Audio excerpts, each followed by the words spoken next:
Thank you.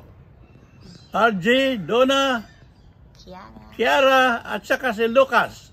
Salamat sa ipinadala ninyong pansit, at saka roast beef, at saka cake. Oh, thank you very much. I see that you are all healthy. Nasa college na ba si Kiara? At saka anong grade na ni Lucas?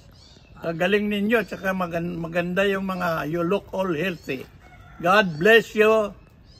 At saka sabihin ko sa inyo, nagpadala din ng greeting cards yung tatlong kapatid ninyo, si Francis, si Ace, at saka si Richie. Yung dalawa, napakagaling mag-aral. They are working for honors. Thank you and God bless all of you. Maraming salamat for your kindness in sending and remembering my birthday. Thank you. Bye-bye.